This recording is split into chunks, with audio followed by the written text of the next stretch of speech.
served a very long time in this business as well. And if you'll give us the election results, we'll get into that.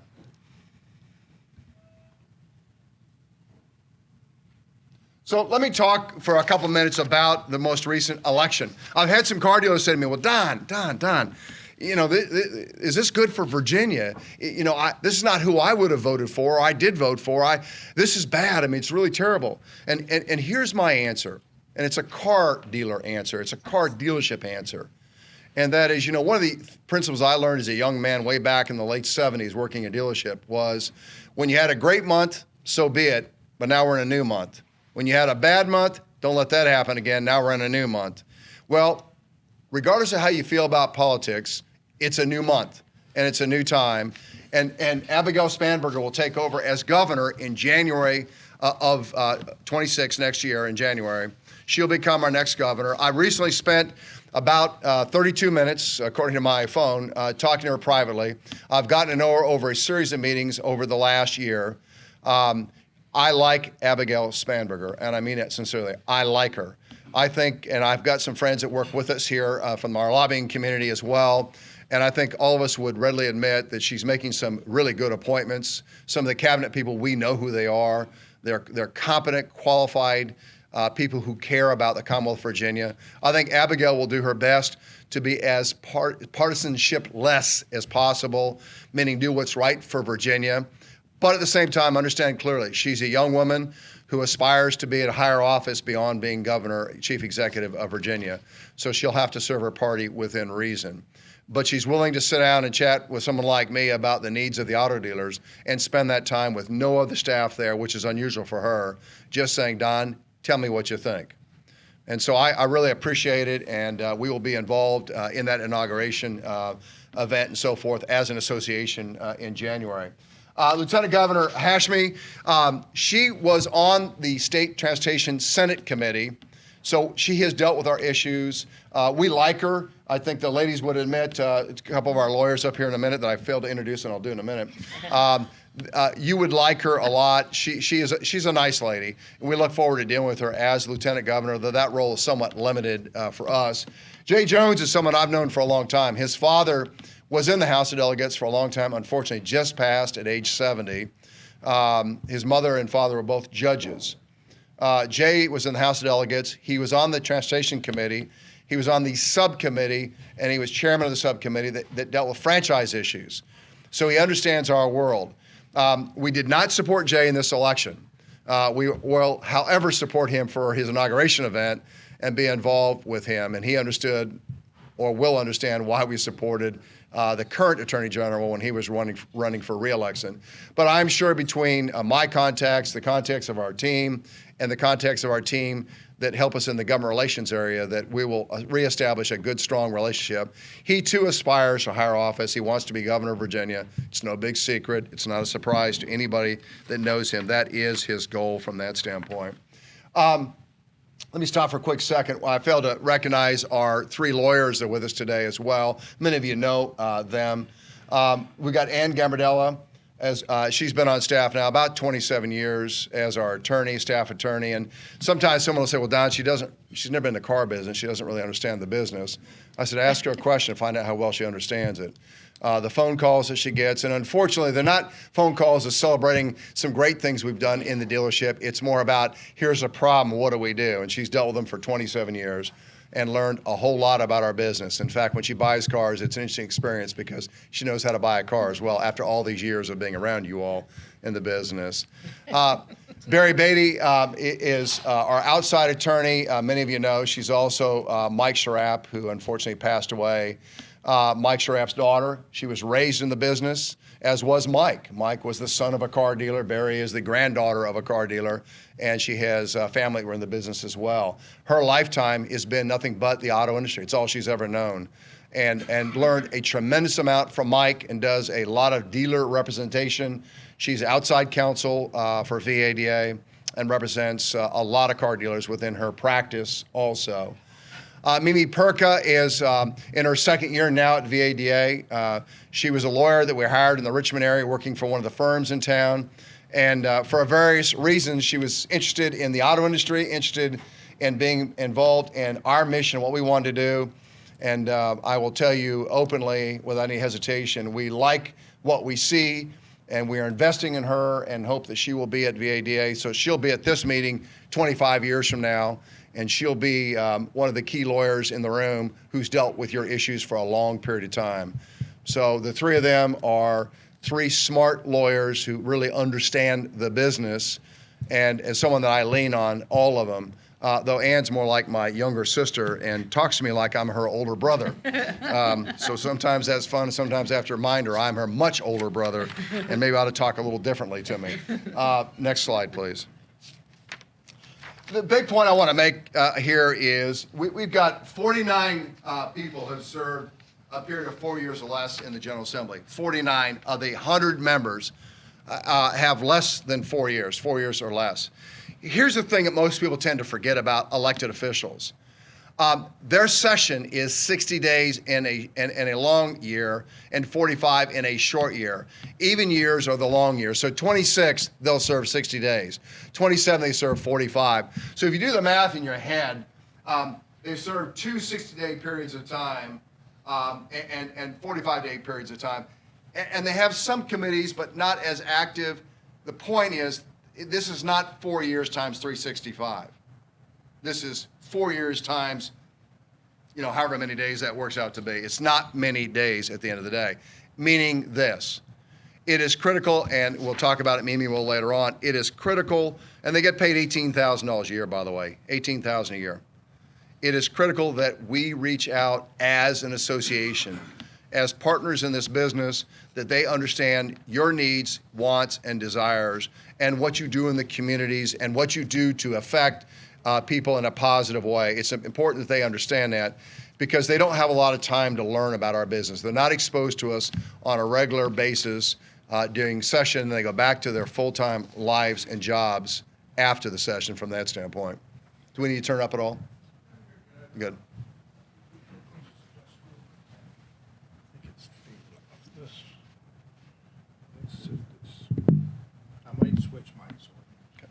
Can you hear me back in the back, Roger? Fine. That's probably just me talking loud. My wife says I'm always loud, by the way. We're going to need you to reach out to them, and we're going to lean on you all pretty heavy on that. Anne, if you'll turn to the next slide, please. The big point I want to make to you here is the committees will change a lot with the election. We had a whole lot of new people elected to the House.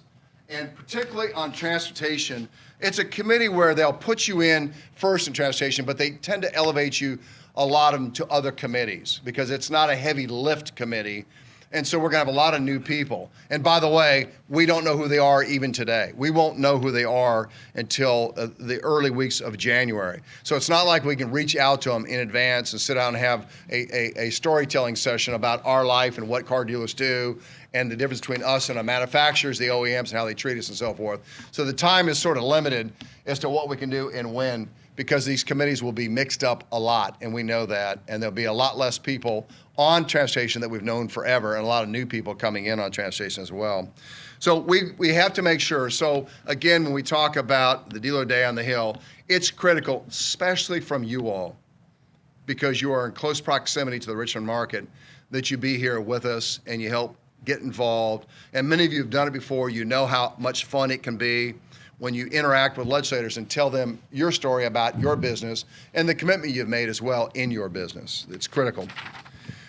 Next, please. The chairman of the Senate Transportation Committee is Lamont Bagby, happens to be a Richmond senator, happens to be chairman of the Democratic Party of Virginia. He's a longtime friend, a good buddy. He loves the car business. He's carried a lot of bills for us. He is the #1 person that has to do with the issues that impact you all as legislators. So we're in good shape with Lamont. We're happy about that, happy for him that he is chairman, and he's done very well within his party and his party politics, and so he's been recognized as such. Carrie Delaney has been chairman of the House Transportation Committee for a couple of years. She will remain in that capacity, I'm certain, and so we will deal with her. She knows a lot of the dealers from Northern Virginia, particularly the Pohanka Automotive Group. Some of those folks have reached out to her pretty well, and so she understands our business.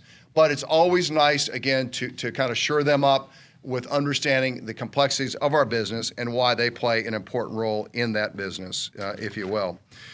Next slide, please. Though this is our past chairman, when this photograph was taken, he was chairman at that point. This is Dan Bannister. Abigail Spanberger, myself, Virgil Thornton. Virgil is brand new in the House, coming to the House of Delegates, we hope on transportation. Virgil, for 26 years, served in dealerships in Hampton Roads to include in management roles. 26 years he worked in the car business.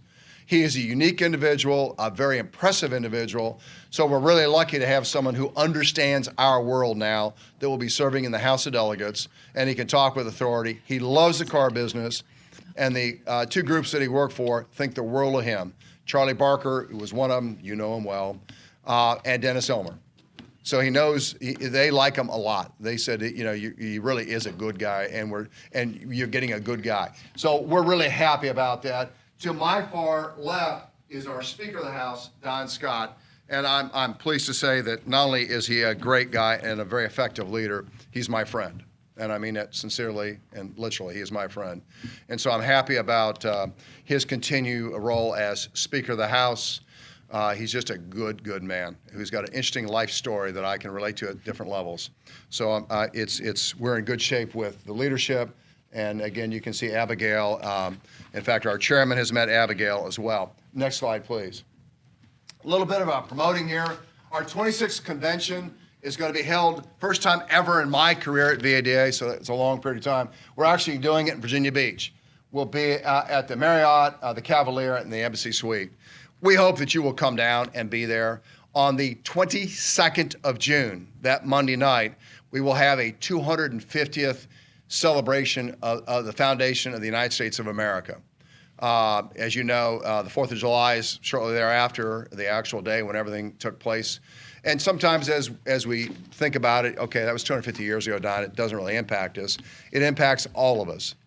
And there are a lot of people who have been here, families have been in this country for a long time. Mine came here in the 1680s from Scotland, ended up in Pennsylvania, Western PA, ultimately. And so a lot of families in this country have that history, but there are families who have been here for one generation who also have a history of sacrifice and working hard. It's a great time to celebrate. We'll be inviting the governor, and many politicians will be there for sure on the 22nd of June. During the day, we're going to have some great speakers. We're going to have breakouts. It'll be a good time, especially from Richmond, because it's not a horrible drive, to send some managers down or key people to go to a CFO type seminar or one on parts and service and so forth. We'll have some breakout things going on that are unique.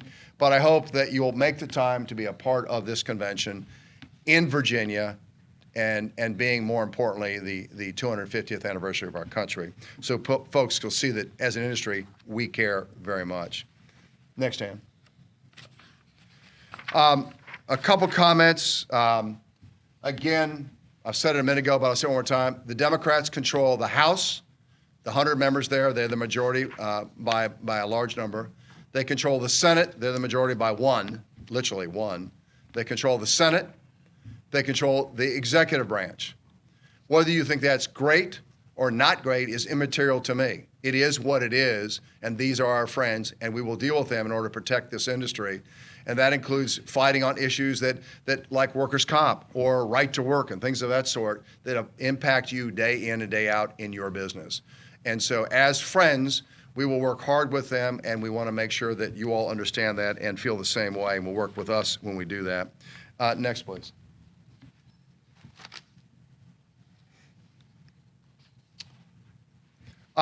Again, this is the long session coming up. We'll be there for 60 days. We do not plan on an aggressive legislation from the VADA because we're going to have so many new people coming in. We don't know who they are.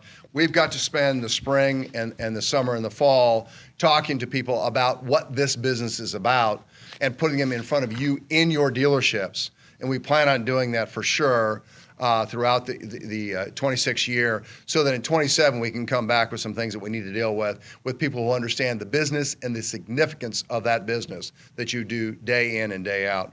So again, it will be an important year for us, but an important year to build some relationships and get to know people. Mimi? Yeah. So one of the things we wanted to make you all aware of is some potential movement this upcoming session in the tax landscape. So in certain parts of the state, in certain committees, as they're unveiling their legislative plans for 2026, we've noticed that localities have put a big spotlight on raising revenue for transportation in certain parts of the state. So this has put a big spotlight on where these localities might be able to find some additional revenue to make up these additional costs for these projects. This has drawn some attention, of course, towards the motor vehicle sales and use tax. Currently in Virginia, as you all know, the sales and use tax is 4.15%, but Virginia legislators are encouraged by surrounding states like Maryland and West Virginia who have a 6% title tax. So they're looking at this as a real opportunity to increase the sales and use tax. We don't know for sure if that's going to happen yet, but it's definitely on the table this upcoming session. On top of that, the House Finance Committee has been talking about a broader tax reform. This has included proposed taxes to services like vehicle repairs, which will obviously be a direct impact on you all and your service departments.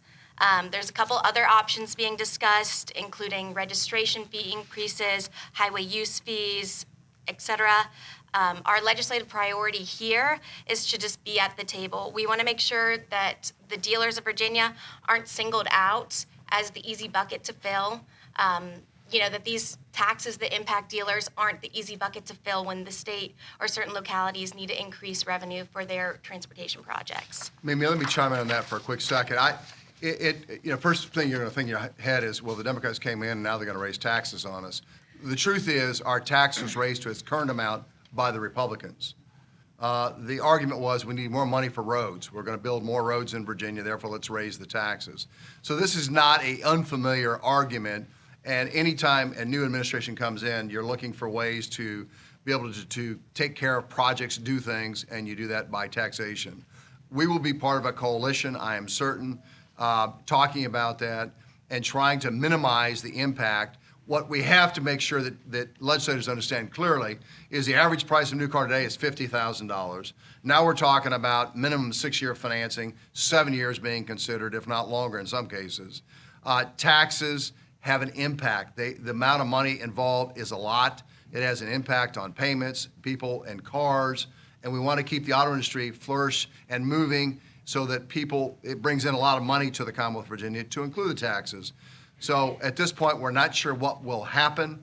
Spanberger has indicated that she is in support of some things, but other things not so much.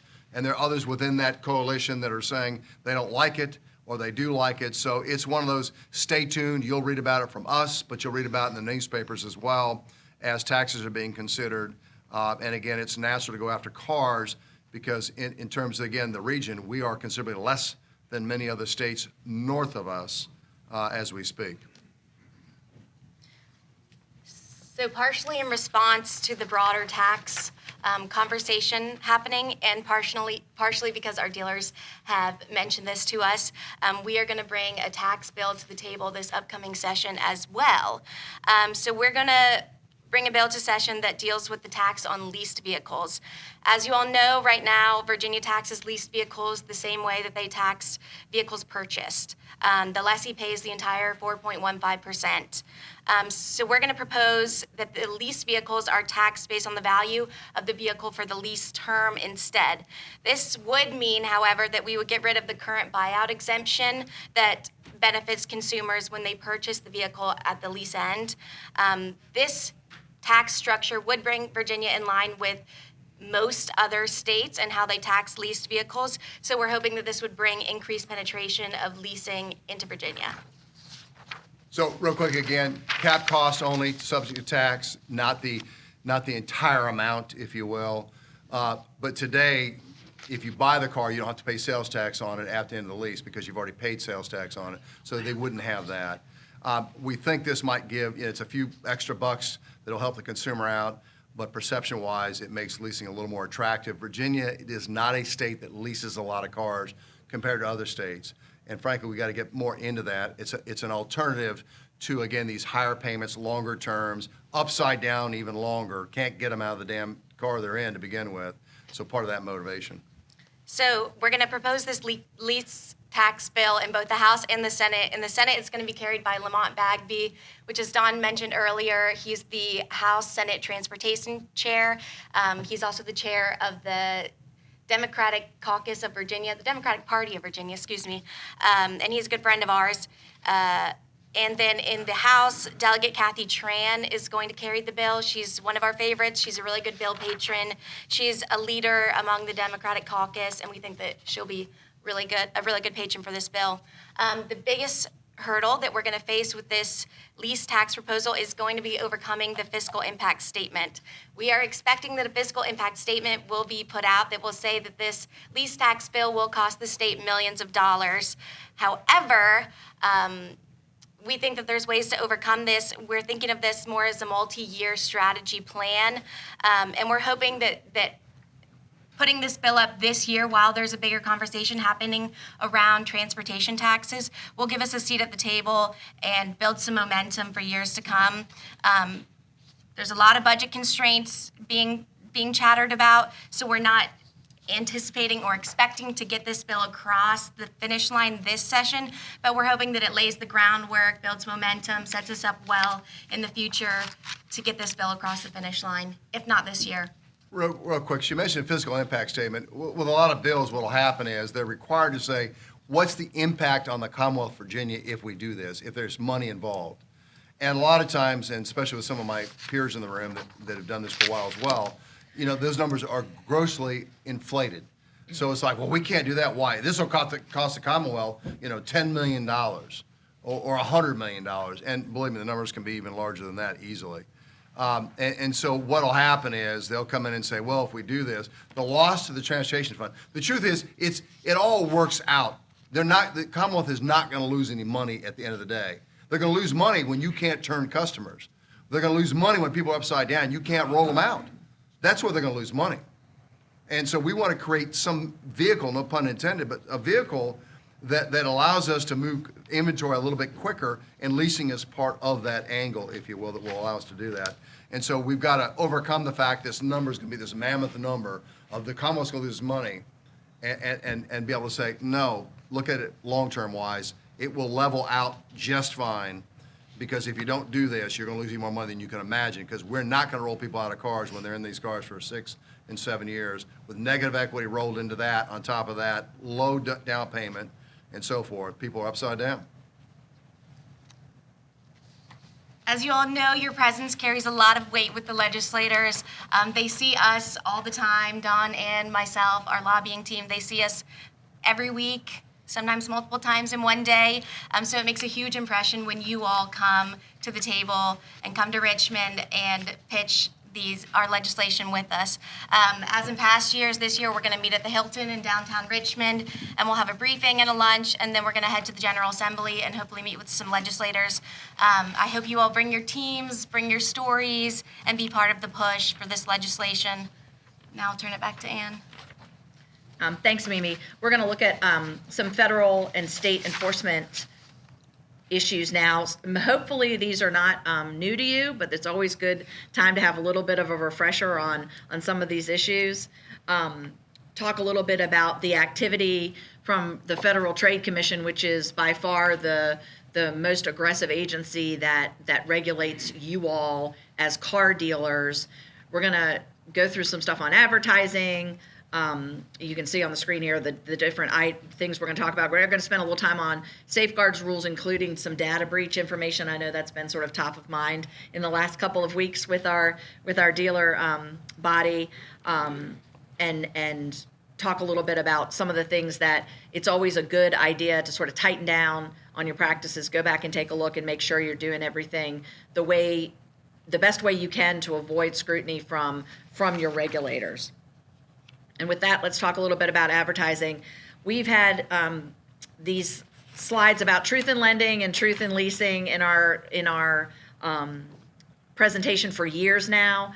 I'm not going to go through. You all are well aware of the requirements under both those acts. If you use certain trigger terms under truth in lending, you have to then disclose certain things. truth in leasing under the Consumer Leasing Act, you've got to do certain things. The reason we always try to emphasize this and make sure that you're buttoned up really well on these particular issues is this is the way that the FTC can identify you.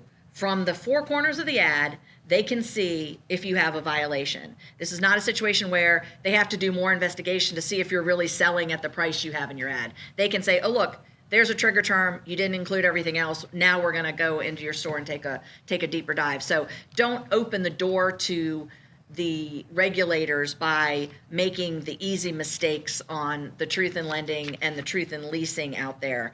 So again, understand that they may not have been able to impose the CARS rule on you, and that was something we spent a lot of time talking about this time last year. We were talking an awful lot about that. Thank goodness that did not come to pass. But also understand that they see the consent order process and their investigatory abilities as a way to impose that CARS rule on dealers one by one. This is just one example out there of a dealer group in Arizona that got dinged for $2.6 million. And part of what these consent orders always include is some additional observation rights by the agency, which you don't want to live under. That microscope will focus the white hot light on you really, really strongly, and you just don't want to be there. And let me chime in on that for a second. A lot of times the car dealers will say, it's a cost of doing business. We get our hands slapped. Okay, it's a cost of doing business. Our net is still pretty damn good after we pay whatever fee we have to pay. Been around long enough to have experienced that, been involved in those conversations. We'll suck it up. We'll pay a fine. Okay, so be it. The fines here from the feds are high. It's not that so much. It's what they do to you afterwards. And that is for the next 10 years, you're required to do this, do that. Barry, can you give any example of some of those issues where they, or either one of you, Anne, yourself? Absolutely. On this consent order, he can't use he can't put a doc fee into his price, right? So no processing fee, in other words. Yeah, so no processing fee into his price. So already he's starting out advertising at a lot higher price than his competitors. He has to put what it is, in the vehicle, and he's monitored by them. He is starting out at a disadvantage than his competitors. He's already talked about it several times on a phone call with someone that I know very well, that it's hurt his business. So he's paid the fee, but he's still paying a fee. I've got two Virginia dealers, without naming their names, who are under consent orders right now in Virginia, where, again, the fines were a hard swallow. We're talking millions. They got the money, obviously, but it's what they have to do now for the next 10 years. And you don't like yourself for the next 10 years, what you have to do. And so that's the reason why compliance is critical. It's not that you can sort of, we'll write a check, we'll never do it again. Okay, great. No, it's their ability to continue to punish you for an extended period of time. That's why it's important to understand. That's why it's important to think through these business decisions you're faced with. Is it really worth it? Why? Because for 10 years, we're going to have to pay hell as a result of what they're going to do to us. And if I mention, everyone's like, well, it's the Trump administration. Trump administration, yes, is in charge of the FTC. Right now it's run by Republicans. Okay, the commissioners on the FTC are all Republicans.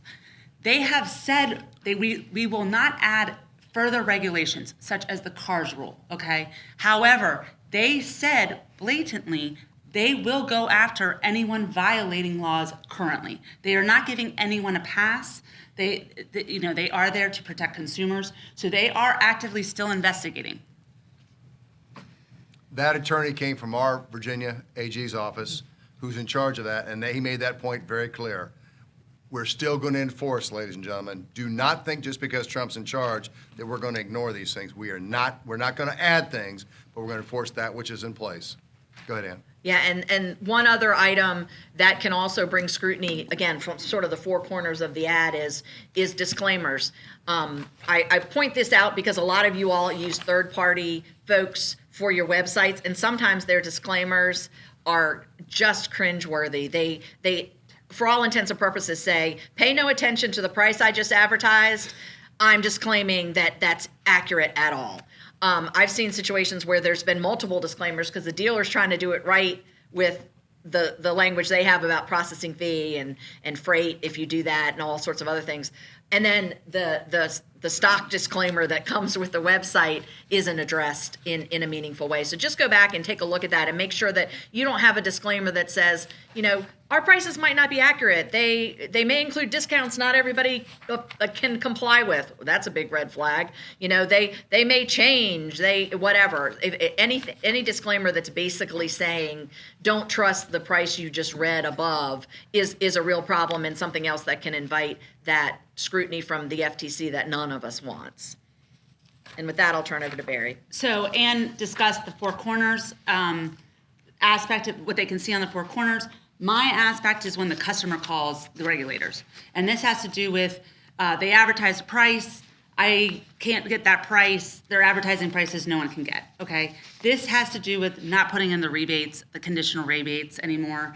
It used to be that we had this very old Model T ad that the Motor Vehicle Dealer Board did years ago. I changed the ad because the regulators are after the dealers. If you put in any of the conditional rebates, for which most people cannot meet anymore, it is a problem. Now, I know we have some GM dealers. I know we have some Ford dealers in the room. I just want to talk to you about some issues going on with GM and Ford. GM does customer cash with they push it into your bottom line pricing, the customer cash, and it has a disclosure. This price, this cash is not coupled with the special financing, right? I have an issue with the disclosure. We've talked to GM about it. Again, everyone can walk in and meet that price. However, if they want the special financing, their price can go up, right? Ford is now doing that, as I understand it. Who's the Ford dealers in here? Some Ford dealers?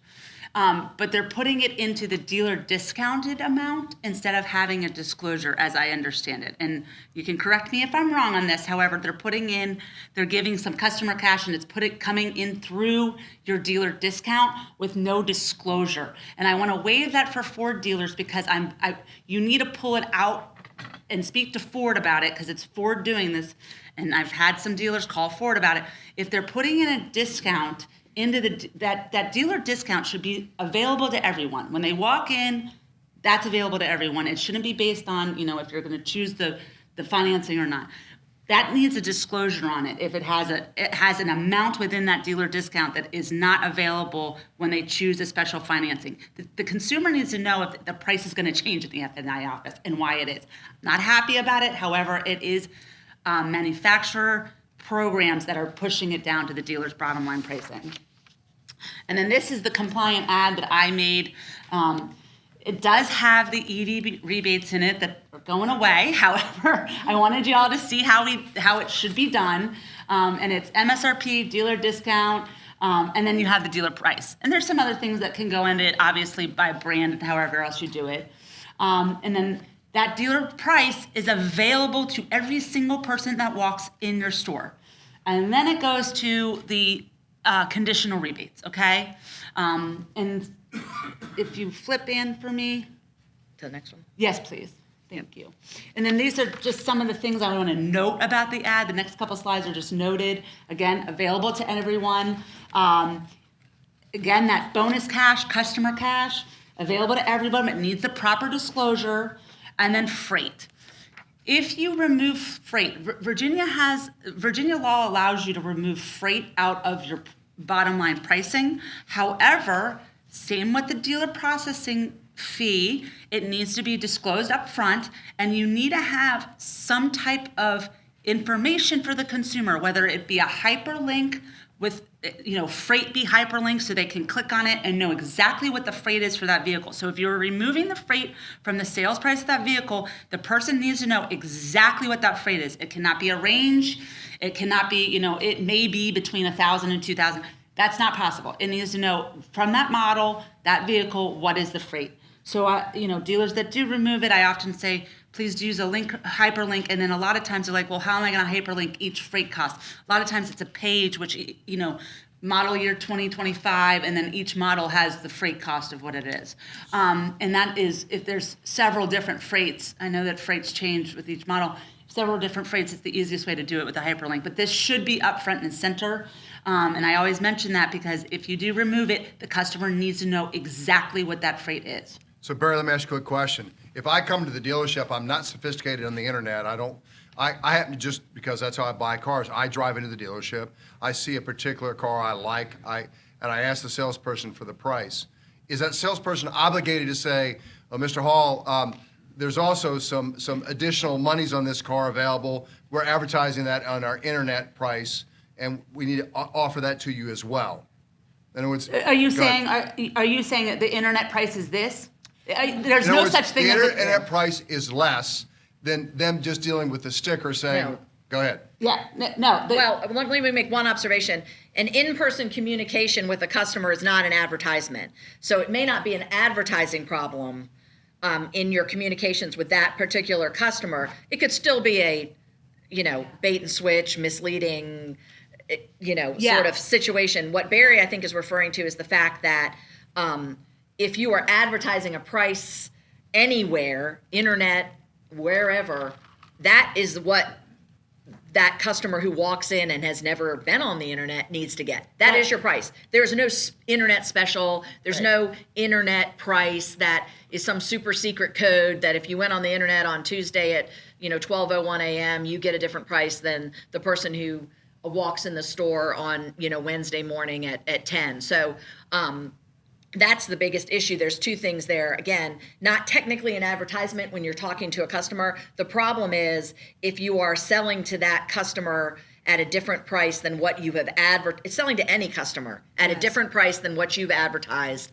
That is the kind of thing the FTC looks for as a deceptive practice, as bait and switch, and those are the problems you run into if you don't have a consistent pricing policy that you are going to sell at this price. That's what you advertise everywhere. That's what you tell the customer when they come in the store, and that's what's on your buyer's order as the price when the customer signs on the dotted line to buy. And let me make one other quick comment. We're talking about enforcement. Understand clearly that the Motor Vehicle Deal Board, which by the way has now a new executive director coming in, their ability to enforce, their ability to go after the Attorney General's office is the same. And so understand there are a lot of people that are looking and can look at these things and still come after you, even though it may not be the feds doing it, but the others will use the federal statutes to come after you. And so be aware of them. That's why it's important. You're sitting here today, you're the choir, you're here. But those who aren't here, I always feel bad for them because you need to at least be aware of and then make business decisions accordingly. Go ahead. All right. Again, it goes back to there's no internet price, there's no geographic pricing, and add-ons. If you have added something to that vehicle, A, it needs to be a benefit to the consumer, but B, it needs to be in the advertisement. If it is already on the vehicle, such as a truck bed liner or something like that, it needs to already be in the advertised price online. It can't be when they walk in, they find out how much more it is, okay? Fees.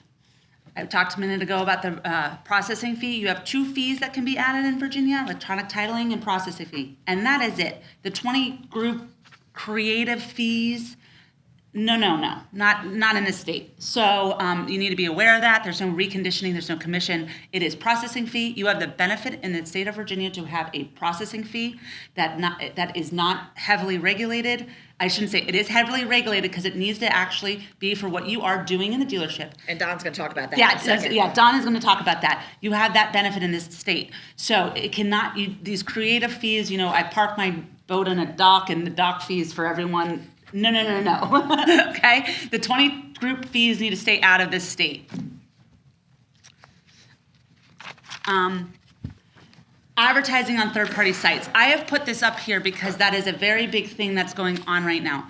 The third-party sites, you have to remember that is not your platform. You do not have full control over how you advertise on it, how the links go in, your disclosures, and sometimes your pricing does not go in the same as your pricing on your website. I think VADA has a mechanism, if you use VADA, and anyone can correct me, please, if I am wrong.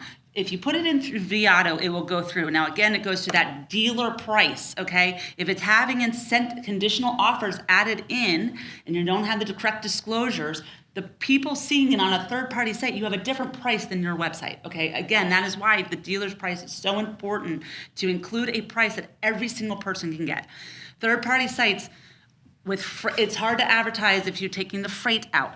You need to have the proper disclosures, and you need to get everything in on that third-party site that you are getting in on your website. In an FTC investigation, the third-party sites are providing the FTC with the information from your pricing. Okay, that is who is giving them the pricing for 2 years on your vehicles. Okay. So, and again, I would point out here too, check those disclaimers on those sites too, because sometimes those can be quite different from yours and can be the problematic ones I mentioned before. Right. Comply Auto is our dealer partner, vendor with the VADA. They are fabulous when it comes to compliance. They have a tool that will scan your website and tell you if you are in violation of any law in any state that you're doing business. It is a wonderful asset. It just flags it, tells you how you need to, it literally is a tool where it comes up, flags it, and says what statute you're violating or what you're missing on your ad.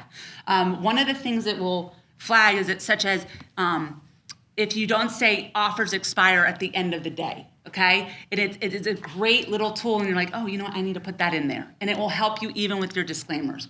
I cannot recommend them enough, and if you scan this QR code, they are gracious enough to give I don't know if you want to talk about this, Don, a free trial for dealers or a free consultation, something.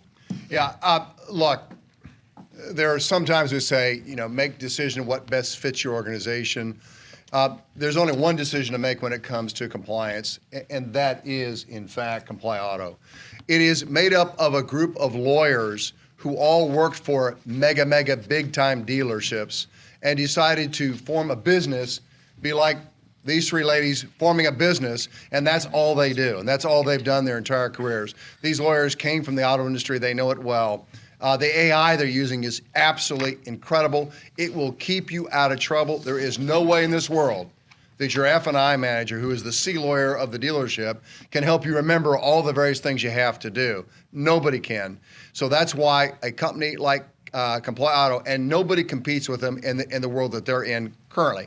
People will try in the future, I'm sure. But the costs are not prohibitive at all.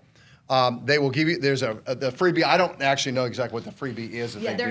They'll do a free audit of your advertising for you. Right. They've offered that to our VADA members, which is a great opportunity to see how their product works. We feel very strong. This is unusual that we would be this strong in a partnership. We love our partners, some of which are even here today. But this is one of those things where you absolutely ought to have it in your dealership.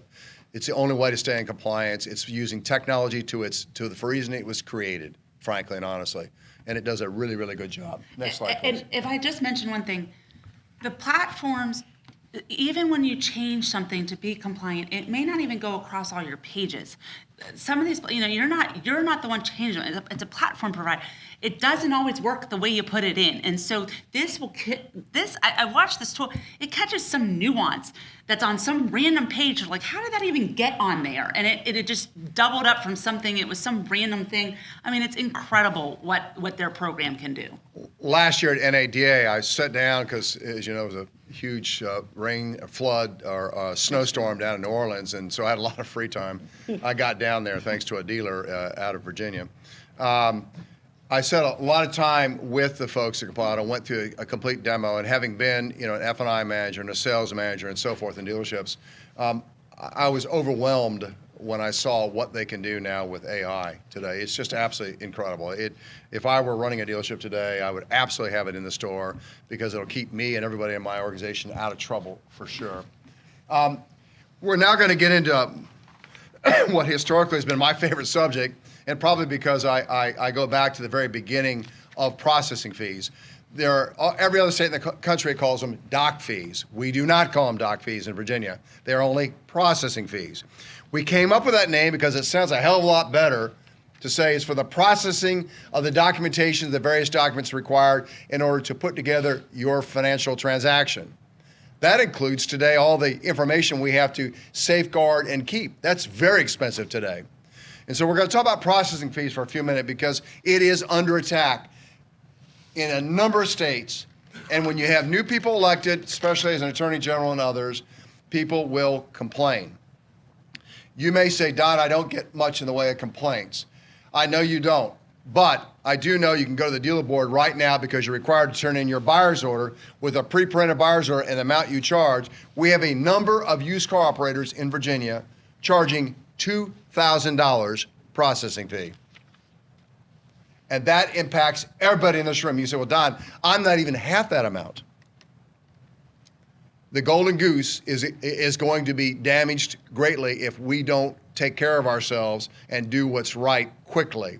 And that means the Motor Vehicle Dealer Board helping out as well, this association, the Virginia Independent Auto Dealers Association. We've got to look at this very clearly. Look, we've been dealing a lot recently with VW and Scout. And more, I read a survey recently, there was a great article where California was going to sue, or is suing rather, VW for the Scout and the fact that Scout wants to sell direct. And so when I read the article, it was an interesting article, and as you would expect, it was what I expected to read. But I was more interested in the consumer comments. What did people say about the article? And I read probably, I'm not exaggerating when I tell you, it's probably 100 comments. And there was not one comment that said, I love my dealer, I want to deal with my dealer. The comment was, it's about time. I want to buy direct. I want to take all the bullshit out of me buying and what happens to me when I go into a dealership. And I'm hit with a processing fee when I'm sitting down. I really don't know what it is. They tell me it belongs to the house, it's this, it's that, it's whatever. And we've got to a better job. So I want to talk about this whole issue of processing fees. It is a privilege in Virginia that we can charge a processing fee. Now make sure we justify it. We don't laugh about it, kid about it, or joke about it as to what it's house money, or I don't get paid commission on it. That just goes out. No, it's a legitimate fee that helps underwrite the many expenses associated with processing a deal, period. And today, you're spending a hell of a lot more money today than you ever have because now you have to have even more things documented, saved properly, and so forth. It's expensive. And so it is a warranted fee. We're not going to tell you how much, and we're not going to talk about how much in this room because antitrust laws prohibit us from doing so. But you've got to feel good about it, and I'm going to give you some things to think about. But understand clearly that our business is under attack. That right now as we speak, whether it's Scout or others, including some of our current OEMs, other OEMs other than VW, saying we want to sell direct. And why? Because we'll give them a much better buying experience. We're going to have to, and as I said yesterday to a group of dealers, if you're younger in this business and you know you got another 20 more years to be in this business, this stuff you should give a damn about a whole lot because your world is going to change if we don't quickly change ourselves internally. I understand we're paid on the bottom line. I understand it's important about gross. I understand this stuff matters. But if legislators have their way, federal and state, they're going to change your world and turn it upside down. And you won't recognize the business, and the money you make today will not be made going forward. So let's get really tough about it, and let's look at ourselves and say we're doing what's right. Next slide, please. I think the point I want to make to you is a couple things with California. There was they did a in-depth J.D. Power study, the California Auto Dealers Association did in 19, so it's a little bit old at this point. The numbers will be a little bit higher today. They came up with the average price for processing paperwork, and it did not probably include some of the document protection stuff that we have today, was $260. No. No. 447. I'm sorry, 400, where did I see it? I missed it. Yeah, 447 up. I'm sorry. It's right on the On right. the third bullet. Third bullet. They're on the right. There we go. Third I don't bullet, know where yeah. it is. Anyway, I can't see it. I can see it on my paperwork. That $447 was the amount. Nobody in this room charges $474. You charge it a lot more, $447.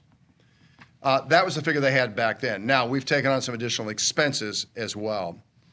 And so what happened was they dropped in a bill in 25 to get a bill passed. The governor refused to sign it, and they're still at the $85 max. That's all they can charge as the doc fee, $85. Maryland has a doc fee, and Maryland has a limitation on that. A bunch of states do now. A bunch do. We do not. We do not.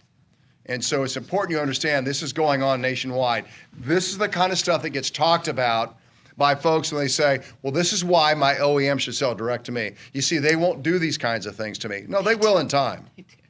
And they are sort of indirectly, even as we speak, those who sell direct. Tesla has its own charges, trust me. But they want to come after us. And then we have some rogues out there that are indeed, we know this is factually true, charging $2,000 processing fee in Virginia. They'll advertise a car for considerably less because they can, because they know they pick up $2,000 when they process the deal. Now, granted, that maybe buys down the price of that car or whatever they do with it. Next slide, please. One of the things we ask that you do, it's a little hard to read this, but when you download, you'll see it. But here's kind of how they did the study for the $447 per transaction. And the point, the takeaway is this. Every single, Chris, this is you, every single dealership should do a study on what it takes to process and have something to back up why you've come to that number. Not that's what the market is in Richmond because I see the ads in the paper. That's what the guy down the street charges. No, we've done a time study. We know what it cost us. We know what what fees are involved, what time is involved with that. And I'll show you in just a minute, what that brochure looks like that will explain things. We know we have to properly save things now. There is a cost associated with that. Make sure so that if anybody comes down on you and says, well, how do you charge a hypothetical number? How do you charge $995? On what basis do you charge that? I don't know. We've always charged that. I've been here for 3 years. That's what we've always charged. Well, what's it based on? I don't know. The market will bear. People will pay it, so we charge it. People don't seem to complain about it, so we charge it. Make sure you do the math. Study it. And then more importantly, next slide, please. More importantly, make sure you can download. This is the processing brochure. I've been involved in this from day one. I've had a number of lawyers work on this with us for a long time. It will go through and covers all the various reasons as to why you charge a processing fee. If I were general manager in a dealership today, I would want to, one, make sure every one of my salespeople, sales tower, anybody else, F&I, everybody understands this, almost can, by memory, repeat it word for word. I would want to test them. Why do we charge it? Let me tell you a true quick story. Large mega dealer in Virginia. He said, oh, we do a great job on processing fee in Virginia. We understand it very, very well. I said, great. Give me 3 people, please. Give me a green pea that's brand new. Give me someone who's been around for 3 or 4 years. And give me the old salt who's been here forever, knows more about the business than you and I combined, and will tell us if we ask him. Great. So the old salt comes in and says, look, we charge, whatever the figure was they charge. It's a house. It goes to the house. I don't get paid commission on it. It's just what the house charges to, process paperwork. I'm not sure what they do. It's a DMV fees is what it amounts to. That's what he said. The DMV fees. Okay. The person been around for 4 or 5 years, sort of similar, but not as harsh, not as negative. And the green pea said, I don't know what it is, but I know in every deal we collect it because everybody's required to pay it. Folks, those answers are all wrong. The law says that a customer may pay the processing fee, not shall pay. Technically speaking, I can refuse to pay it. Now, you don't have to sell me a car. But you can also pack it in every deal and you tell the salespeople, you lose it, it comes out of the gross. That's the program, because we charge everybody. And yes, you can have a class of people that you discounted, for instance, employees. You can do that. Now, be careful how you create those classes. That's very difficult. But there it is. So you have to decide, as a business decision, what's best for us. But I had somebody will say, we even charge our staff that want to buy cars the same fee. No, you can have a discounted amount based on the fact they work for our organization, our entity, and this is how we choose to handle it. This is under attack. And again, if I'm a younger person and I know I've got a long future in this business, man, I care about this a lot. That money is important, and if you've got a senior manager sitting with you right now, or you're a senior manager, you know how important it is to the organization. It is. It offsets a lot of expenses. It's important. And no, we don't pay commission on it. It's important. And so protect it by understanding it, protect it by studying it, protect it by making sure that everybody in the dealership who deals with it can explain it. Protect it by making sure that in the sales area of your dealership, you have the amount posted in the sales area of the dealership, that every buyer's order has it on it. Anytime you deal with a customer, don't have a buyer's order that doesn't have it on it, and then the final buyer's order, we put it on there. No. When they negotiate, you need to know exactly what your processing fee is, period. And Don, if I might, we've just recently updated this. It's available as a PDF on our website. It's just a front and back piece of paper. Create a QR code and send your customers to our website. Make it us explaining it rather than the dealership. There's some great resources available for you, and we do that for our members. Make use of them. Make use of them. I would absolutely say this is done by our state dealer association. This is applied in virtually every dealership in Virginia. There are some that don't, but it's rare. I mean, I can count on one hand, a couple fingers maybe. They don't. But the fact is, everybody's got it, and so use that as the rationale. But more importantly, these words that I can't read, nor can you, explain exactly why you charge a processing fee. It is not a DMV fee. Your DMV fee is your electronic titling fee, and you can only charge the exact amount you're charged to process that titling fee. So if you're with V2, which is the new dealer track now, and they charge you, I think is it $24 or something like that, whatever the figure is.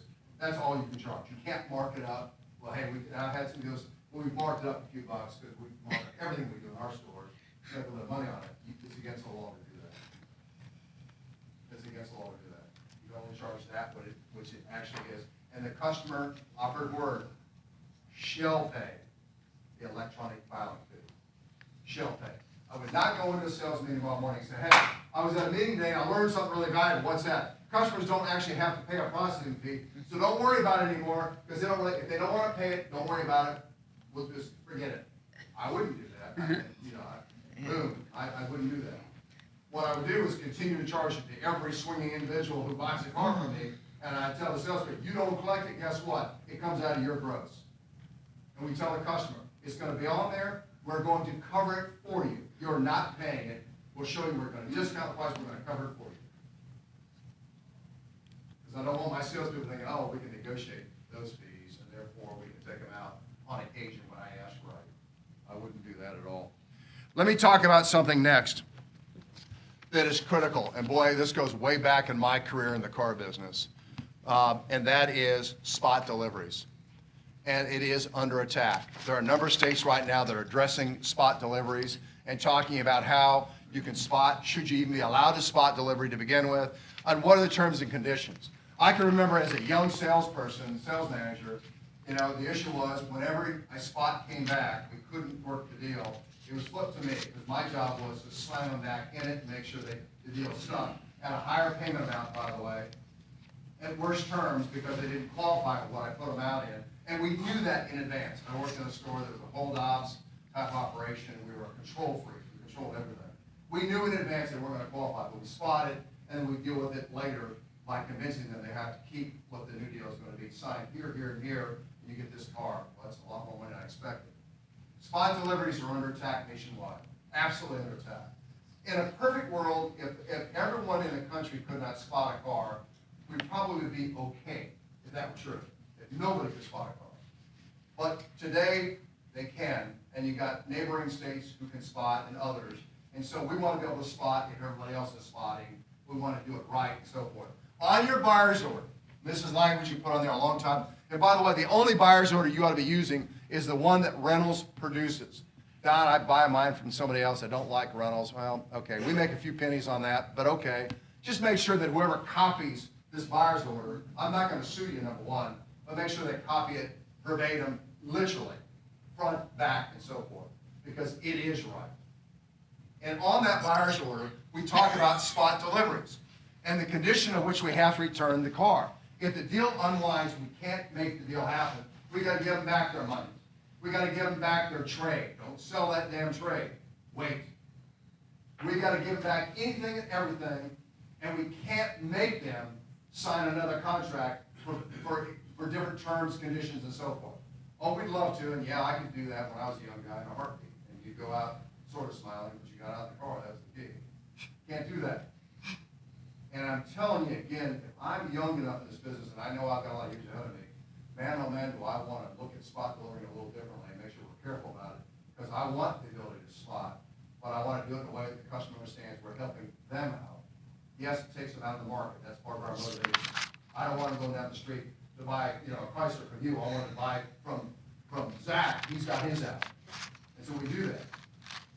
But the reality is, if I can't meet the terms and conditions of which I gave them on that contract and on that buyer's order, then I unwind the deal, give everything back. But then by doing it in a friendly manner, the deal then is obviously a lesser car, whatever the terms that you need to do. You go out of your way to be friendly with them, to help them out. But don't make this a battleground to fight on, because you're going to lose for sure. A number of states, again, are addressing this. Anne, if you go to the next slide, if you would. There's all kinds of things here that you have to do with spots. I'm going to let you read that later on. It's in the package. I think, again, understand clearly, it is under attack for sure. And we're going to have an aggressive attorney general. He is a consumer advocate. He's already indicated that. I don't want to give him the things to go after us with. And that is not dealing with processing fees properly or spot deliveries.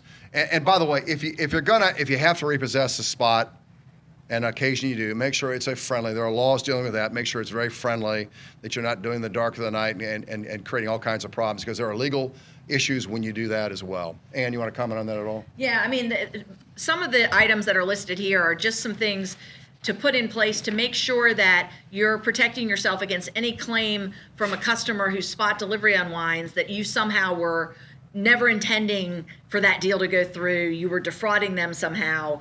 Document what you went through to try to get the deal done. Document if they wouldn't verify their income, things that the customer may not have done that make the deal unwind, and just be very cognizant of that kind of claim coming at you, and putting in place a policy to make sure that you're protecting yourself from that. Talk about creating a target for the AG's office. Don just talked about when you have to repossess a car. Obviously, you can't do it. The term is the breach of the peace. Your repossession companies know how to handle that, and by all means, do not report the car stolen. It is not stolen if they don't bring it back. We chuckle, and I tell you what, you want something that brings regulators out of the woodwork, throw somebody in jail for not returning a spot delivered car. It will be on the front page. It'll be on the front page, and there's just no excuse.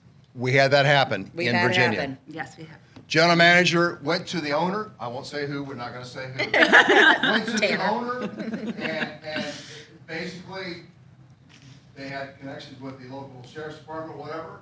The individual was picked up, spent the night in jail, because what happened was they realized they sold the customer the wrong car. They didn't verify the VIN number when they were doing the deal. The customer went out in the truck that he thought he was supposed to have. That's the one he bought. It's not the one they thought they were selling. They were going to lose about $5,000 on the deal. Real loss, real money. And the dealer said, well, what would you have done if you'd been me? I said, congratulations, you just got a hell of a deal. Can you do me a favor? I need 2 customers to make up what I just lost. I'd like to put you on an ad saying how much you love ABC Dealership Organization. Because after, and the dealer said, well, my insurance will cover this. Well, he took a short-sighted attitude. And they did. And what did happen to his premium? What happens to your reputation when you get the papers in the market? And it did. Massively. Real story. Big deal in Virginia. And he called me and I said, I can't even get my head around this. No, you gotta help us out. I said, yeah, great. Celebrate the fact you just got a hell of a deal and make a big deal about it, and then ask for referrals and go sell them some more cars to his friends and so forth. Go ahead, next. Before we get off spot deliveries, I beg you to please go back to your forms and make sure there is no MacArthur statement or a form from another state in your dealer packet.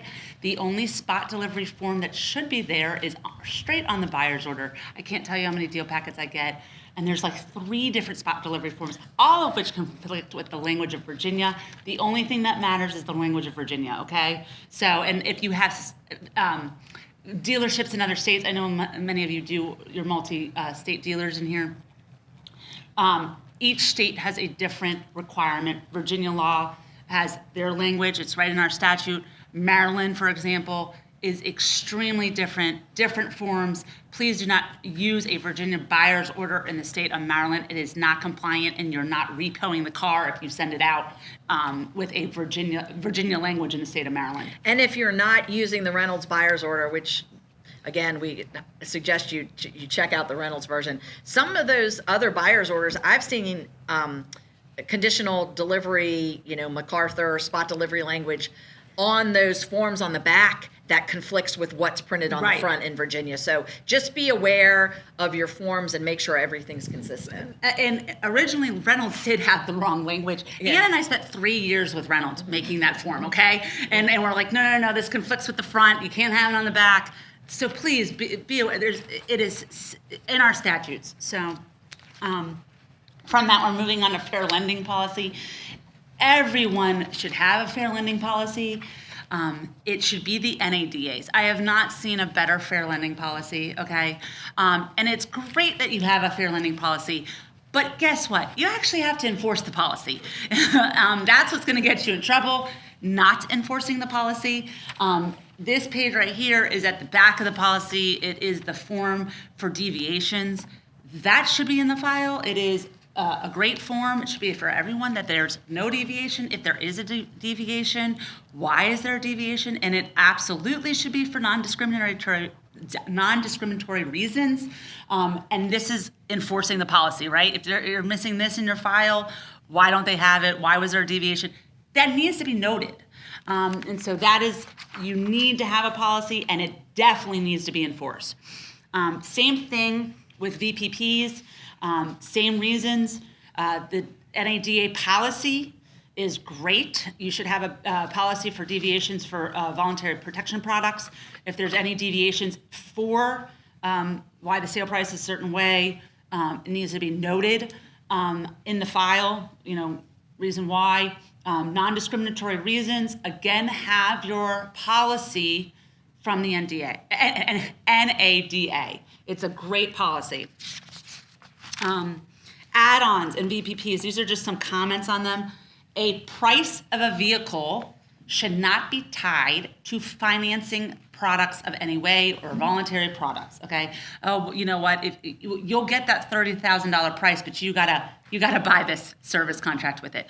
Absolutely not. Everyone should have gotten that dealer price that we talked about, just a couple minutes ago, and then everything is a voluntary option for that person. And voluntary also means that you are selling something to them that is a benefit to them. That requires F&I personnel to actually know what the products are and how it will offer a benefit to that consumer. A big thing on the FTC CARS rule when they were trying to enforce it was they had certain products that off the bat said they had no benefit to the consumer. If the consumer is buying something that offers them no benefit, that is also a violation. So there needs to be, consumers need to know they're actually going to use that service contract. If it's, let's say you're selling to a customer, just a far-fetched example, but the person lives in Pennsylvania and your service contract is only for your dealership, they're never coming to you for service. So that is not going to offer them a benefit to come, buy that service contract. I know most of you do not do that type of thing, but I'm just giving you a far-fetched example. Everything needs to be a benefit to the consumer. Refunds and cancellations. Most of you do have a policy nowadays. You've worked it out with most of your banks. One thing I highlighted on this slide is rolling up cancellation costs into the next car deal. We've gotten some calls, Anna's gotten some calls from dealers recently about, hey, they put the $2,000 cancellation fee into the new car price, but the bank sent it straight to the customer I'm not getting the customer to pay me back and the bank will, refund me. No, you're not getting the customer to pay you back, okay? They're not coming back in. So the truth of the matter is you need to know when you're rolling it up what the bank is going to do with that roll-up cost, okay? So just so you know, and if, maybe it's an explanation to the customer. I don't know how you want to handle it. Some banks have worked this out, but some banks have not. They said, absolutely not. We're not sending it to you. We're sending it to the customer. So you need to know, your salespeople need to know, F&I people need to know exactly what they're going to do before they just roll it up into the cost and say, hey, you're going to get this amount, just roll it into this car. Well, that may not happen. All right, now let's talk about something that's on everyone's mind right now, especially in light of some recent events, which is data security. So the updated requirements of the FTC's safeguard rule mean that you and your store needs a formal written security program with a designated and qualified individual running it. This will require you to do real documented risk assessments, not just a one-time audit, but you need to be doing continuing and ongoing evaluations. Your data needs to be safeguarded with protections like multi-factor authentication, encryption, access controls, and you need to have a program for secure data disposal. Since probably all of you store data in vendor programs, it's important to know that the FTC's safeguard rule requires dealers to protect consumer information. It doesn't apply the same way to vendors. Accordingly, this means that you need to take responsibility to oversee your providers. You should be working closely with your vendors and making sure that your data has all the protective belts and suspenders, that you have no open vulnerabilities, and that nothing is being taken for granted. This is a list of some ongoing responsibilities under the FTC safeguard rule. You should be doing regular testing of your systems, periodic penetration tests, continuous monitoring, and you need to be training your people so that they actually understand the systems and that you can keep your program updated as these emerging threats evolve. They are getting more sophisticated, and you need to be on the front lines of this. Again, don't forget your service providers. If an outside vendor touches your data, you are responsible for ensuring that the data is safeguarded.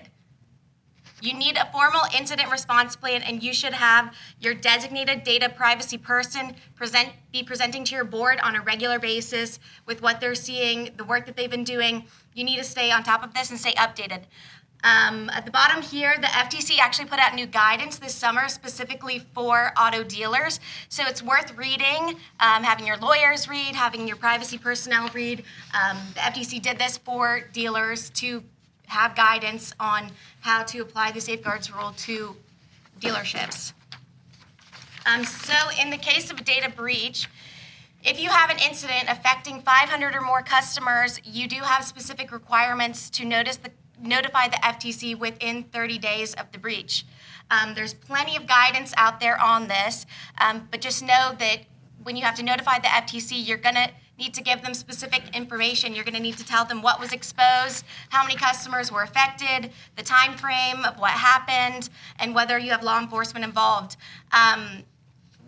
We've seen, at least in this past circumstance, it was obvious to me once we talked to this company that once you've identified the risk and you start digging into all this, the 30 days is a very, very quick turnaround.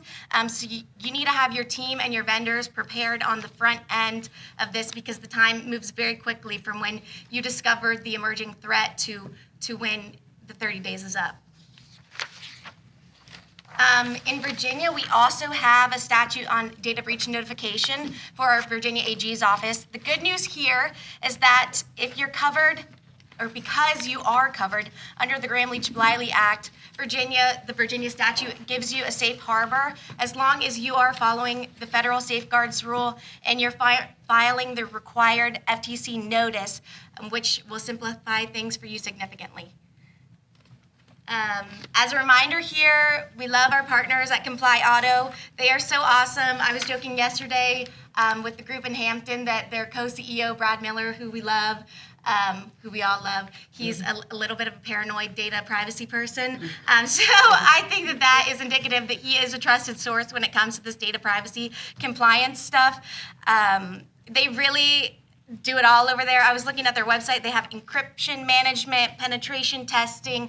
They can do phishing simulations. They can do security training for your personnel, and they will help you with the data breach notice for the FTC, the state, Virginia. If you serve other states, they'll help you figure out what needs to go where, who do you need to be telling this notification to, and what you need to be sending to your customers.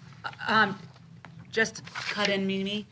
They just had a webinar with the 700 credit, a gentleman in Ken Hill. It's a great webinar. Brad interviewed him, let him know, everything is being handled by 700 credit in both the federal and each state.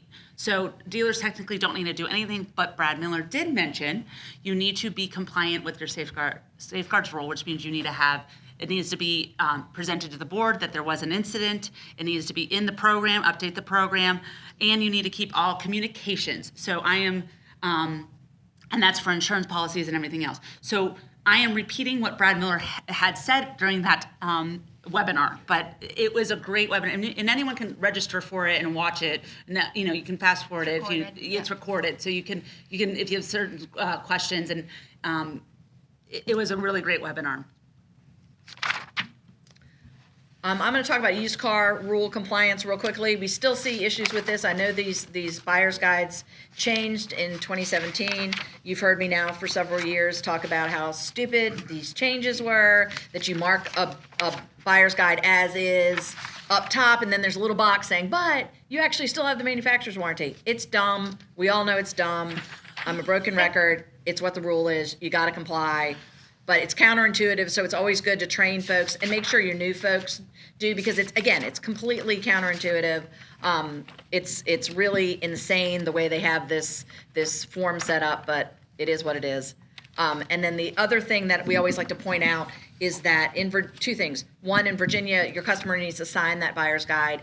But also, if you are offering a dealer warranty, the buyer's guide itself is not a sufficient document to do that. You need to have a warranty document. We have a sample used vehicle limited warranty, a template that you can work from. If you want that, shoot me an email and I'll send it to you. But you do have to have that separate warranty form in your transaction.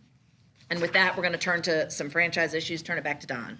Let me chat about a couple things real quick. I talked earlier about VW and Scout as an example.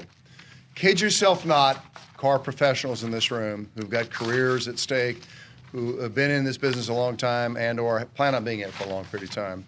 Our industry is under attack. The industry being the franchise system is under attack. Absolutely under attack. And again, the prevailing mentality is buying direct, taking out the middle person, is going to be a better experience for me if I buy direct from an OEM. And your OEMs believe that is the way to go. Now, in the back of your mind, you might say, come on, Don, you're over-exaggerating. Do they really believe that's the way to go? Well, let me tell you a true story. I've got copies of letters, happy to furnish to anybody in this room that want to read it, to the Department of Justice. This administration asked the Department of Justice to seek out and find out if there are entities that ought to be looked at where it's not working to the benefit of consumers or the benefit of government and so forth. And in that is a letter from a number of manufacturers, to include the association representing all of your OEMs in this room, all of your manufacturers in this room. And in that they say selling direct is the answer. The consumers will have a better buying experience, be treated fairly, will walk away knowing that this is so much better than going to that local dealership who's been around since 1924 or 1904. And it's real. This is not me making it up. This is not me crying wolf and saying, just trust me, it's out there. No, it's really happening. Real letters that you can pick up under a Freedom of Information Act, a FOIA request, that indicate the franchise system is broken and ought to indeed change and go away. Now, I had an opportunity to spend a fair amount of time talking to my counterpart who runs the Association for Automobile Dealers in Germany as well as in Australia over the last year. Their franchise laws and their franchise system is very different than ours. You put up all the money, you take all the risk, and the manufacturers control everything that you do. That's the world they live in. They envy the fact we live in the United States of America, that we are Americans and we seem to be entitled, but that entitlement means we have franchise laws and a franchise system that protects you. So what am I boiling down to? What's the point? You can switch over to the next one if you want. The point I want to make to you is this. It's all about your customers. I can assure you as a young man long ago, it was not about the customers, it was about the gross. It was about the trade. It was all about selling a car, moving iron. It was all about getting them in the service drive so I could upsell them and make more money as we worked on their cars. It was always about that. That's what we talked about. We rang bells, we had your names up on charts and everything else about the grosses that you're doing and so forth. Today, we ought to change that mentality in the dealership. It's all about the customer. It's all about them leaving going, oh my God, I haven't bought a car in 5 years and this has been the most incredible experience. I can't thank you enough for what you've done for me here today. It's all about that. It's not the tug of war. And your instinct, particularly if you're an older person in this room, is going to be, don't let them leave the lot, period. Control it, control it, control it. Flip them, do what you got to do. I would suggest to you humbly that we've got to make sure that customers understand it's about them and getting what they want and having a buying experience that they find to be pleasurable. Because if we don't do this, it's not going to affect me or Carter Myers and a few others in the room.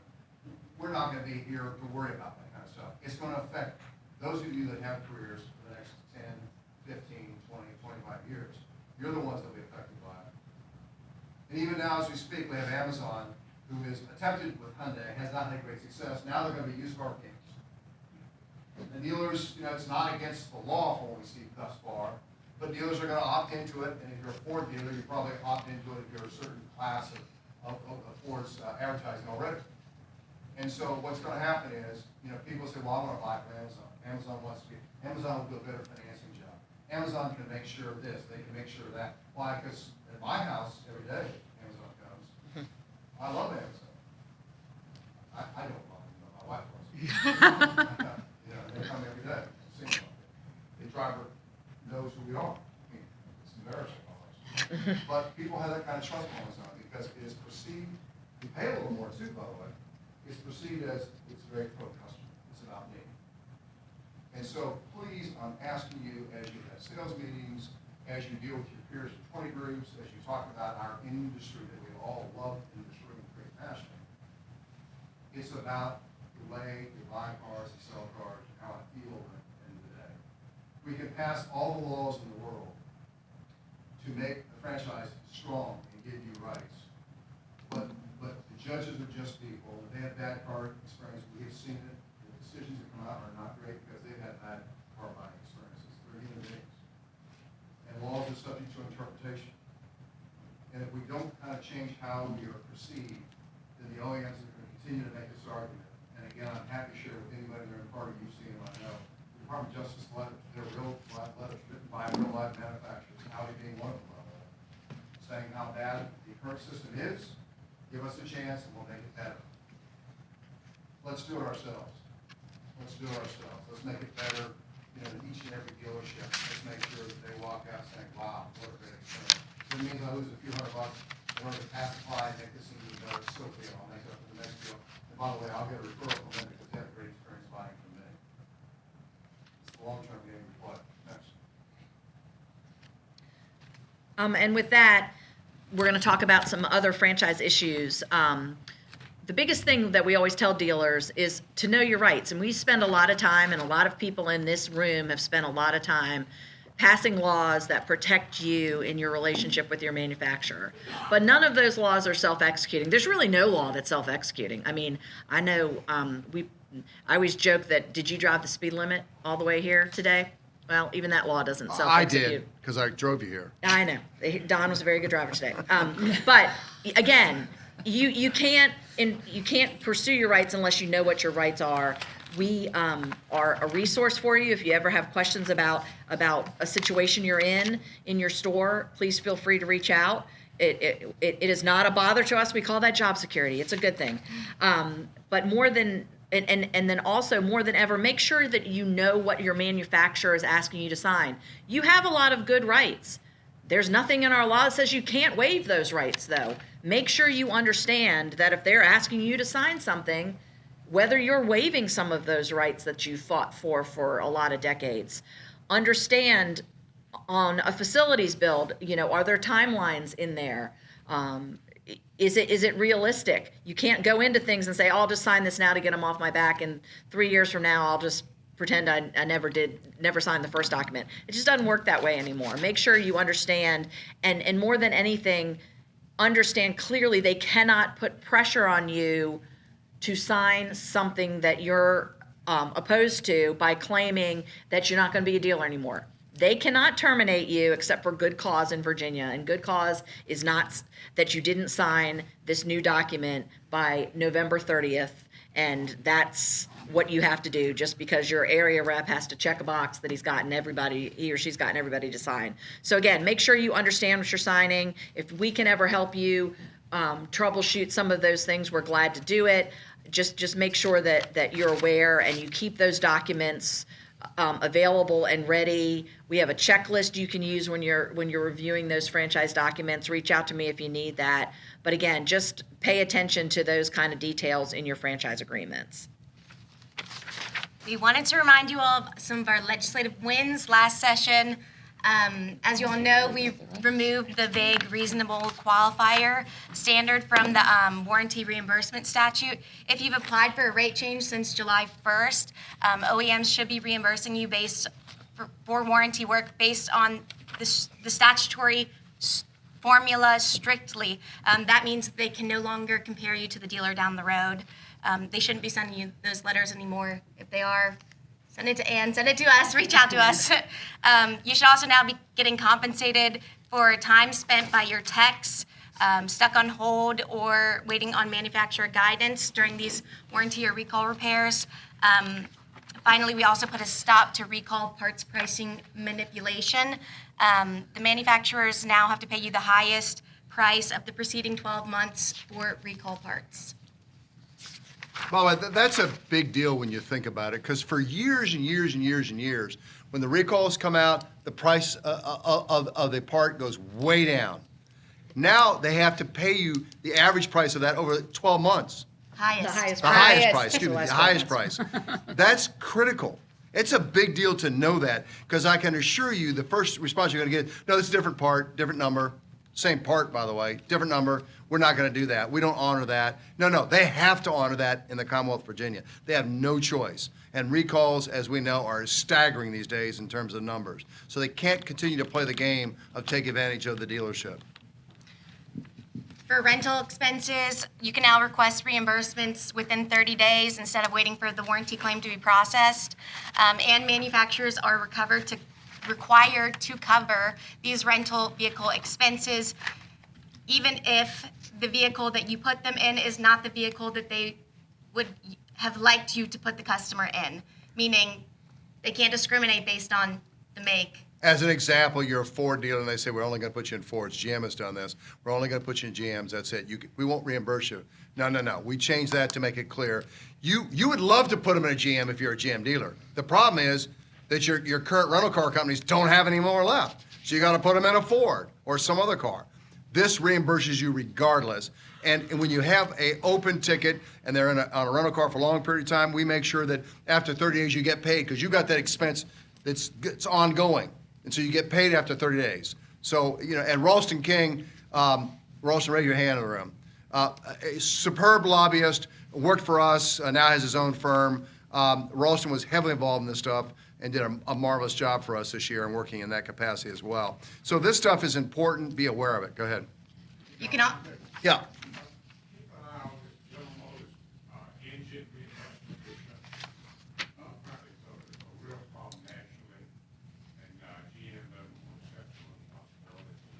All right, we'll follow up with you on that. Yes, sir. I have a question on the rental reimbursement. You said that they will pay it. Do they pay the same amount? Because GM is paying 36 to 1 and 44. They have to fully reimburse you.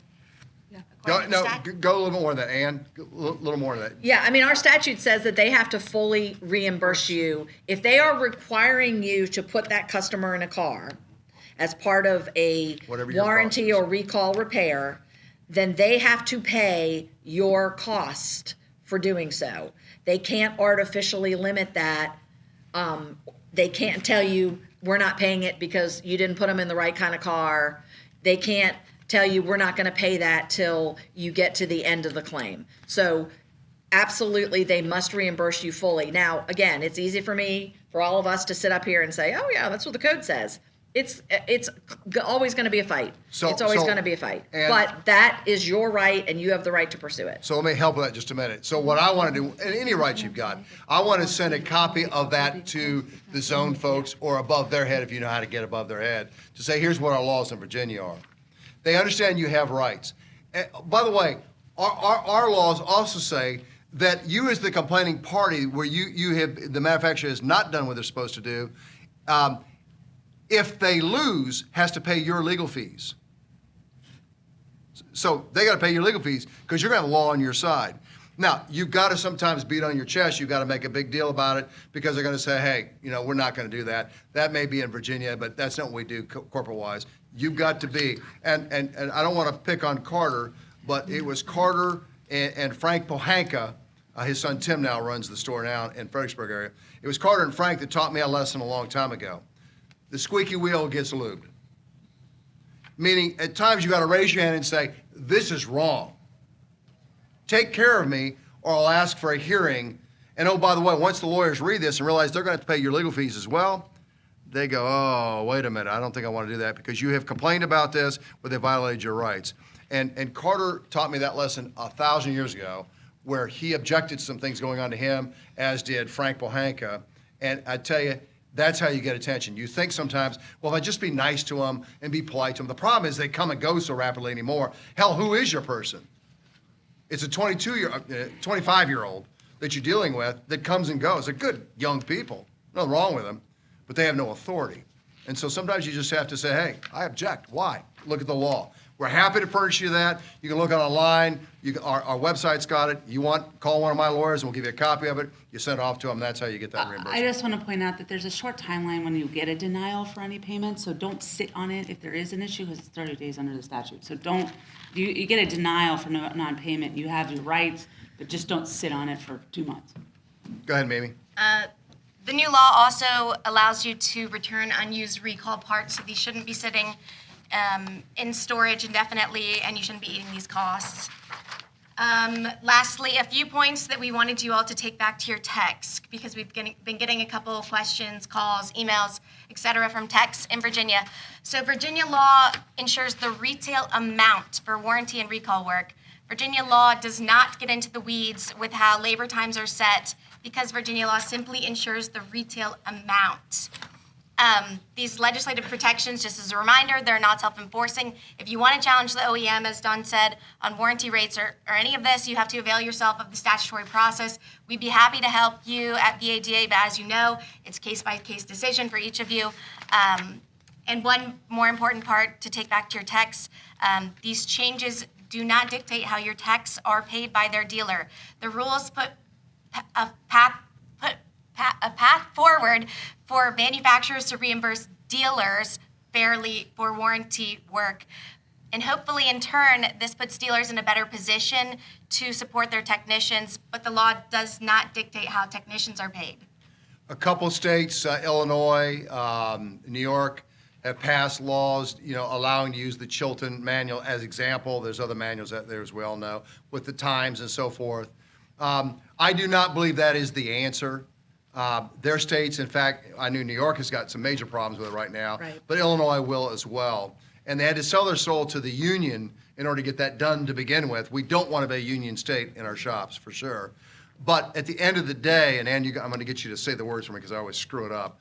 But at the end of the day, I think our system is a better paying system. And by the way, we know factually when these manuals, the owners of these manuals went into courtroom and testified that there is no science behind how they come up with the time. They look what the manufacturers are using. They use some mathematical formula just to bump it, to give you a manual that gives more. I don't want to stand before the legislature or the court system and talk about, well, we have that so we can charge customer pay more, because the manufacturers play such a game with us, so we charge them a hell of a lot more. It's not based on any science, it's just us charging them more. I don't want to have that argument. So Anne, again, our code says one more time. again, it says you get your retail amount. And so break this down to a simple example. If you get paid $100 for a certain repair at retail, you get $100 under warranty. I don't care if they want to pay you, you know, $1, they want to pay you $10 an hour for 10 hours or $100 an hour for 1 hour. I don't care. It's $100. Now that gets a little dicey because you got to sort of, the calculation becomes hard because you got to translate it back into an hourly rate. But you do have the right to go after those retail amounts. You could end up with, just the way the math works, a hourly rate under warranty that's higher than retail. If you're doing, if you really take that analogy out, if they're paying you for less hours and you got to get to the same total, you got to get paid more per hour. I understand that that's a heavy lift, but we still think that is a strong argument if a dealer wants to make that argument. And what we've seen from some of our peers in other states, for instance, Illinois, it's 1.5 times the manufacturer's time guides. Well, great. What prevents the manufacturer from just changing them and putting you back where you were? Some of the other guides, again, that conversation is difficult to have with legislators because the manufacturers come in and talk about all these great scientific studies they do. And I've been to GM's Time Garage in Detroit. They don't do a bad job, but they still do things like, even if everything they did was pristine in their garage setting these times, what do they do when a recall comes out? Knock your time down by a third. And they say, oh, well, you don't have to diagnose the problem. Please, don't even try that. It's all about taking the money out of your pocket and putting it into theirs for a product problem they're having. So again, this is a complicated area. We know there's lots of discussion to be had on this and probably will be more in the future. But right now, the way our code works, we think gives the dealer that wants to take that stand the most arrows in their quiver to be able to get the most reimbursement possible. We're ready to be convinced otherwise if things play out differently in other states, but right now that's what we see. Go ahead, Ann. Going to move on to a couple of other franchise issues real quick because I know we're running a little long on time. Over-the-air upgrades, a couple years ago we made it clear that if your technician has to spend time with a customer who comes into your store having problems with a software upgrade that's happening, that is time that you need to be compensated for, even though it's in the manufacturer's parlance, something that the dealership shouldn't have to deal with. If they are taking your time, they absolutely need to pay you for that and pay your technician for that. Facilities upgrades and de-dueling, we have strong protections in our statute that you shouldn't be forced to redo work that you've done in your store in the past 10 years, that you can't be forced to remove a franchise from your facility, nor can you be forced to not put in a franchise in your facility, that you have protections to be able to run that part of your business the way you see fit. I would say on buy-sells, this is always a point where the manufacturer tries to use the leverage of approving a buy-sell to try to get the buyer to do something the seller doesn't want to do. Understand our code prohibits that. And then we also recently changed those code provisions related to buy-sells to really make that approval process much more objective. So hopefully that's less ability for the manufacturer to play around and play those games when the buy-sells are happening. And lastly, just wanted to mention changes in ownership. Under your franchise agreement, you have to notify your manufacturer when there's ownership changes. And that's usually not a big deal when it's a significant change, but when there's small changes, particularly, among family members, little percentages, changes in stock and that sort of thing, all of those you need to send to the manufacturer and just make sure that you have a process in place. Those are the ones that tend to get missed, or the very small gifts and sales of ownership and small amounts that managers may have that come and go. So just be aware that those are your obligations under your franchise agreement. And the manufacturer can't object to most of those, they just have to be notified. Next couple slides kind of go together. Performance challenges. If you're getting nasty grams from your manufacturer, make sure you're answering them and rebutting them. Allocation issues, PMA challenges, And a lot of times that is the reason for the nastygram. The manufacturer has caused the issue. And so make sure you're rebutting them. Answer every single one of those letters. Do not sit on them. Challenges to PMA. Your PMA may be wrong. And that is affecting your CSI, it's affecting your allocation. You should, if you are having an issue with PMA, they should be changed. It should be, you should be standing up to the dealer, to the manufacturer on that. You have a right underneath the code. Indemnification, everyone has indemnification right under Virginia law. They got it under their dealer sales and service agreement. Make sure you're following the procedures, though. Should a claim come in, a products claim, there's a certain period of time, sometimes in a dealer agreement, for which you should be telling the dealer. Most of the time, you want the dealer to handle it, and you don't want to have to hire an attorney to appear in court for you. Because what will happen is on product liability cases, a lot of times they'll sue the dealer, but they really want to sue the manufacturer. They sue both of you. You don't want to have to appear and defend them. So, and under state law, you might have to appear in like 21 days. Well, you got to get the manufacturer involved. During buy sales, I just like to mention, if you're ever selling anything, you do not give away your indemnification right.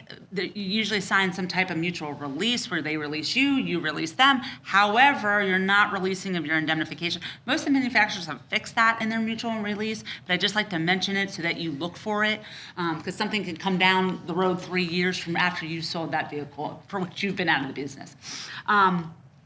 Succession, make sure that there is a succession plan. A lot of this came up recently because of GM took away their successor addendum. The Virginia law provides for family member succession. However, a lot of times, the manufacturers still like to give a hard time. Still provide them with the documents as to how the dealership's succeeding. I mean, a lot of times it's a trust. Make sure they have the trust. They know who will be in charge. Get them in front of the manufacturer, things of that nature. And finally, right of first refusal. This has come up a lot. What is the law in Virginia? You have a dealer agreement that says basically they can right of first refusal to anyone. Virginia law a few years ago, I want to say, about 5 years ago or so, changed. It is limited in the state of Virginia. It can only be to a minority who will own eventually 51% of the dealership, okay? So it would be an improper right of first refusal if they took it away from someone and gave it to someone that did not qualify under our statute. The buyer has a right as well as the seller. However, one quick comment for a few that I'm looking at in the room. I can sell to a member of my family with no right of first refusal to be acted on, number one. Two, family is defined as any manager with more than 5 years in the organization. You are a family member. You are protected.